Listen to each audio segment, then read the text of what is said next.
Good morning, everyone. Today we're checking out a brand new video from ProgMagic, where he will be creating the Philippines-inspired legendary Pokemon. Now let's hop in and see what Brandon has to say. Each and every region has its own set of legendary Pokemon, and my custom region based on the Philippines, Buhay, is no different. Myths across the region vary on specifics, but two draconic Pokemon of unparalleled might dragons. are always found. Okay. Ailuron blots out the sun with its wondrous wings, and Aguadon blocks out the moon with its fearsome fins. Oh, each of them having a okay. deep hatred for these celestial bodies. The mighty Ailuron desires to be the highest thing in the sky, and therefore it wants to eliminate the sun.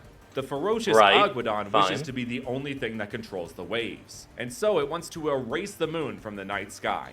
Both these Pokemon have many tales surrounding their attempts to destroy their respective astronomical antagonists. Always ending in failure though, obviously. Yeah, no, I can see these guys beefing with the sun and moon, but always end up in a beef with Solgaleo and Lunala. Why they fail changes depending on the tale or the lesson the storyteller is trying to impart. But a mysterious force always guards the sun and moon. Stay tuned to later in the video for what that force looks like. But now that we've discussed a bit of their lore, let's talk about the origins and inspirations behind these two. They are based on the Minokawa and Bakunawa, respectively. Whoa. Across this series, many of you have actually guessed that these two would be the legends, so good catch. And you can catch more of my videos by hitting those like and subscribe buttons. So go do that now if you haven't. Great alt walks, I have to say. Anyway, let's start with Aguadon, the Moon Eater Pokemon, a dragon water type. I worked with Fungusmon to create this legend and the rest of the designs in this video, so make sure to check out their link in the description. Did you work with Fungusmon for like this entire region? Said this box legendary is inspired by the Bakunawa, a very famous mythical creature from Filipino folklore that is described as a massive sea serpent that is said to cause rain and lunar eclipses, with the latter being what Aguadon represents and why it's such a moon hater. The Bakunawa was said to have risen out of the ocean and swallowed 6 of the 7 moons created by the god Bathala, one for each day of the week. It was described as having a long serpentine body, with a looped tail and a single horn on its nose, which those features present on Aguadon, with its tail spiraling to look like a loop, and it having this moon-like gem just above where its nose would be. The dragon water type was an incredibly obvious choice for this Pokemon, with the Bakunawa being a draconic sea serpent, and with the moon being commonly associated with the ocean and tides. As is customary with legendary Pokemon, it would gain a new signature ability and move. For the ability, it would be the same as its category, Moon Eater. This ability negates the power of all moves related to the moon. That means no Moonblast, Blood Moon, Moonlight, and even Moongeist Beam. If any of these moves are used while it's on the field, Aguadon will consume them, regaining HP and gaining resistance to Fairy-type moves for 2 turns. And for its signature move, it would get Eclipse Tail, a base 100 physical water-type move that ignores and cancels out any stat changes made by the target. Let's move on to our other box legend, Ailuron, the Sun Eater Pokemon. Hold on. A dragon steel type. As I said before, it's based on the Minokawa, an enormous draconic bird from Philippine mythology. It is so large that it can swallow the sun, being given the moniker of the Sun Eater, hence Ailuron's category. This myth was likely made to explain the occurrence of solar eclipses, which is what Ailuron represents and is the reason behind its sun-covering behavior. The Minokawa was said to have sharp swords for feathers, along with its beak and legs being as strong as steel. These features combined with the Minokawa's dragon-like ones made for a very easy dragon-steel type combo for Ailuron. Similar to Aguadon, Ailuron's ability would be Sun Eater. This ability negates the power of all moves related to the sun, meaning no Solar Beam, Sunny Day, Synthesis, and Sunsteel Strike. If these moves are used while it's in battle, Ailuron will consume them, regaining HP and gaining resistance to Fire-type moves. Okay, so weirdly enough, it might actually be better for this guy to face off against Lunala, and Solgaleo to face off against the Serpent, considering that the signature moves would be ineffective. 2 turns. And for its signature move, it would get Eclipse Wing, a base 100 physical steel-type move that ignores and cancels out any stat changes made by the target. Oh crap. These two together have some additional inspirations. The Minokawa in some myths was said to eat the moon instead of the sun.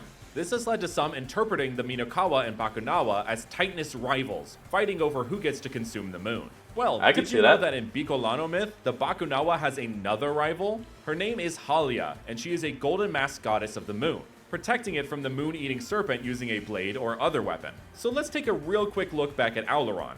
Feminine traits, check. Gold mask, check. Blade-like wings, double check.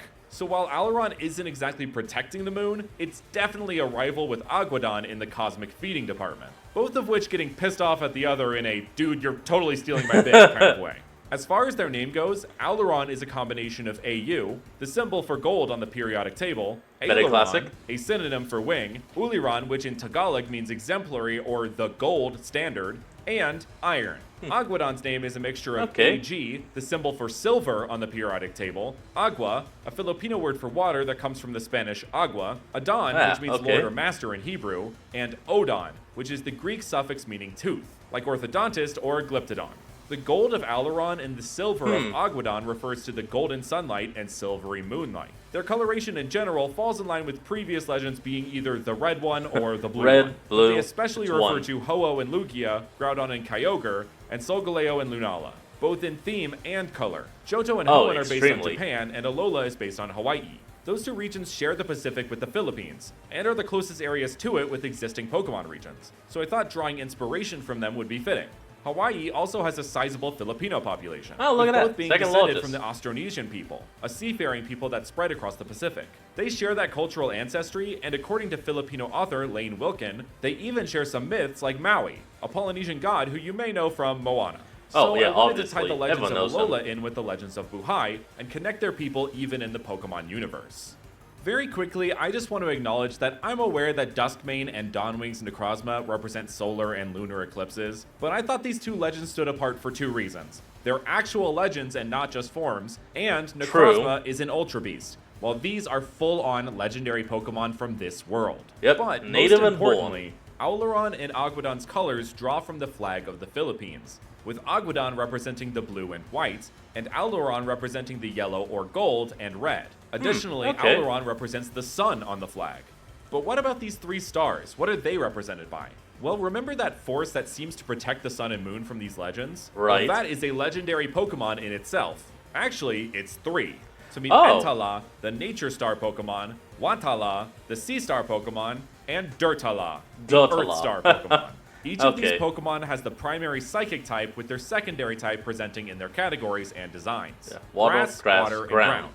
As a group, they are known as the Star Guardians, protectors from space that keep the universe safe from cataclysmic events, such as a sun or moon being eaten, with the psychic type acting as our type for all things cosmic or alien. Their designs are very much meant to feel both alien, but also like a uniform, taking inspirations from groups like the Paladins of Voltron Legendary Defender, and both the Power Rangers in Space and Galaxy teams. While the three stars on the Philippine flag represent Luzon, Visaya, and Mindanao, the three major island groups of the Philippines, there are three stars in the sky that make a constellation known in Tagalog as the Balatic, but you may know them as Orion's Belt. Balatic comes from the name of a boar trap made of bamboo and rattan to create a spear launcher, with the three major stars of Balatic being the spear part. The full Balatic constellation encapsulates Orion's sword as well, and thus these three star guardians are the spear or sword used to defend the universe, and is also why they have these more diamond or spearhead shaped stars rather than the traditional 5-pointed star. But you can see that their headpieces in combo with their ears make a 5-pointed star shape when seen from above. That's all well and good, but I'm sure you're wondering, why do they have those specific types and designs? Well, each of these guardians represents a different Encanto or Diwata. These are human-like celestial nature spirits found within indigenous Filipino folk religions. They act as protectors of certain places and parts of the natural world, and manifest in different ways based on what they protect. Some have been described as elf-like, which is why each guardian has these pointed ears. Entala is based on the Capri, a large hairy creature said to live in trees, and smoke cigars, but obviously we omitted that part. But the tree part still remains, as the leafy hair of this Pokemon is at the top, just like a tree. Its name comes from Ent or Treants, which are large tree folk originating from the Lord of the Rings, but can now be found throughout different fantasy worlds, even the Pokemon world. Its name, as well as the other two, also come from the Tagalog word Tala, meaning star. Watala is based on the Sirena, which as they sound are like the sirens of Greek myth.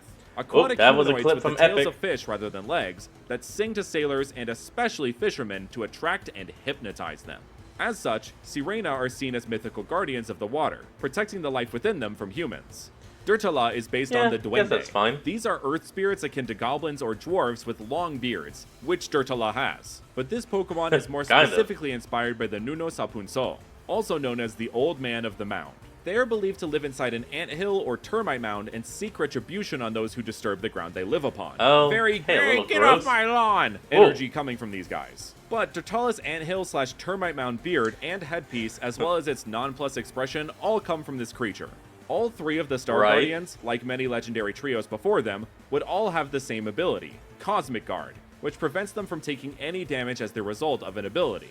So things like Rough Skin, Iron Barbs, or Aftermath can't hurt them, and abilities that would increase the damage of a move like Technician, Sand Force, Steelworker, or Stakeout will only do the normal amount of damage. They would also get a new signature move, Star Strike, a base 90 special psychic type move that has a secondary effect that varies depending on which Guardian is using it. If Antala is using it, the move has a 30% chance to cause harsh sunlight, which would supersede Auleron's ability since it isn't a sun-based move. If Watala is using it, a rainstorm can be summoned, and of course, if Dirtala uses it, a sandstorm can be summoned. Obviously. And those are the legendary Pokemon of the Buhai region. Thanks so much to our amazing members who go that extra mile to support the channel, which you can also do by hitting that join button. And an especially big shout out to our art mages Living Lava, Bailey Pennington, and William Hartya. Thanks so very much for watching, and I will see you all next time. Alright everyone, that's going to be the end of today's video, and I hope you all enjoyed this. Make sure to like, comment, and subscribe for more. Link to the original will be in the description below, and I'll see all of you next time when we flick back on. Until then, this is Fox, signing out. Peace.